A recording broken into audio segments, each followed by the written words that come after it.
দেখুন কম্পিটিটিভ এক্সামও লসাগু গসাগুত তাকে কোয়েশ্চন আইলে ওরকম কোয়েশ্চন আয় একদম দেন কম্পিটিটিভ এক্সামও গেছেন হয়তো না একটা সংখ্যা দিয়া হয়তো না লসাগু বাখর গসাগু বাখর এটা হয়তো না একটু ঘুরাইয়া কোয়েশ্চনটা একটু কিতা করবো ঘুরাইয়া করতে লাগবো যেমন কি ওরকম কোয়েশ্চন আইতে পারে এটা কোয়েশ্চন আইছে বেদান সময় আইছে আর আইবার চান্সও আছে আপনারা ভিডিওটা দেখিয়ে যান যারা যারা কম্পিটিটিভ এক্সাম দিতে তারা ভিডিওটা দেখিয়ে যায় দেখুন আর ভিডিওটা শেয়ার মারবা দেখুন English হইছে if the ratio of two numbers numbers is 2:3 and the HCF is 4 what is the largest number হইছে দুইটা নাম্বারের রেশিও দিয়া দিছে এবং তার HCF দিয়া দিছে হাইয়েস্ট কমন ফ্যাক্টর দিয়া দিছে and what is the largest number হইছে ও দুইটা নাম্বার মধ্যে বড় যেটা নাম্বার ওটা আমরা বাহরতাম যদি ছোট নাম্বার হয়তো আমরা তাও বাহরতাম পারতাম আচ্ছা বাংলাতে হয়েছে দুটি সংখ্যার অনুপাত 2:3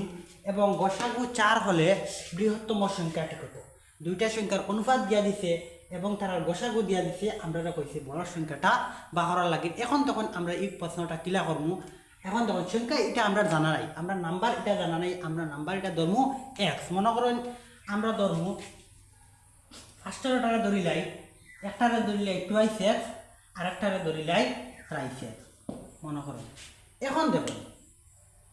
সংখ্যা ধরছি এবং গসাগু 4 তার গসাগু হইছে 4 আচ্ছা দেখুন ও 2x আর 3x এর মাঝে HCF গসাগুটা কত হইব HCF মনে করেন 2 ওগু গসাগু ধরেন 2 ওগু HCF ধরেন আচ্ছা দেখুন 2 ওগু HCF ধরলা এখন তখন 2 দিয়ে 3 ডিভাইড দিবনি যাইতো না তার মানে 2 ওগু HCF না তার মানে 2 এখন 2 এর ছোট নাম্বার কত 1 দেখুন 1 দিয়ে 2 রে ডিভাইড যাইব 3 রে যাইব যে কোনো সংখ্যার যদি কুচ্ছু গসাগু হয় না HCF কিন্তু কুচ্ছু যদি HCF হয় না 1 এটলিস্ট থাকে 1 দিয়ে সব নাম্বারটি ডিভাইড যায় তার মানে এগুলো কত হইব 1 হইব 2 আর 3 মাঝে HCF আমরা কত পাই আর 1 পাই এখন দেখুন x আর x এর মাঝে HCF কত হইব মানে x যেটা কমন আছে তার মানে x কমন হইব তার মানে 1x আর 1x থাকলে কোনো সংখ্যার লগে 1 ইনটু থাকলে 1 এগুলো লেখা লাগে না তার মানে 2x আর 3x এর মাঝে HCF আমরা কত পাইছি x আচ্ছা এখন আচ্ছা গসাগুর ভ্যালু কত আসলো গসাগু আসলো 4 তার মানে x এর ভ্যালু কত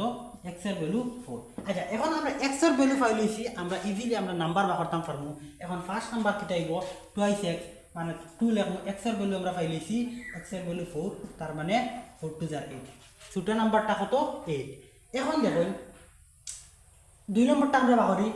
3 x এর ভ্যালু কত x এর ভ্যালু 4 তার মানে 3 2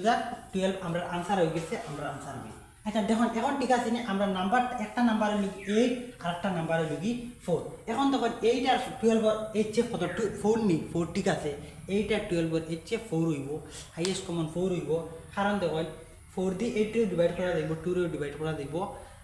ঠিক আছে মানে তার মানে 8 আর 12 এর HCF 4 হইব একদম ইজি একদম সিম্পল আচ্ছা এই কোশ্চেনটা যদি বুঝিয়া তখন আপনারা কমেন্ট বক্সে একটা আনসার দিবা দেখুন একটা প্রশ্ন কইছে দুটি সংখ্যার অনুপাত 7:5 এবং তাদের লসাগু 140 হলে সংখ্যা দুটির গসাগু কত মানে একদম সেম হগুর লেখা মানে তোরা একটু কোশ্চেন বদলাই লাগে কিন্তু হগু বুঝলেও ওগু পারবা দুইটা সংখ্যার অনুপাত দিয়া দিছে তার একটা ধরিবা 7x আর একটা ধরিলে 5x এবং তাদের লসাগু দিয়া দিছে 140 হলে তাদের গসাগু কত আর এইরকম যদি অঙ্ক শিখতে চাও তাহলে আমার পেজটা ফলো দিয়ে আমার সাথে থাকবা আর অবশ্যই কমেন্ট করবে ভিডিওটা কিলা হয়েছে আর কম্পিটিটিভ এক্সামের লাগি এখন থেকে প্রিপারেশন করিলেন ঠিক আছে থ্যাংক ইউ অনুরোধ থাকলো।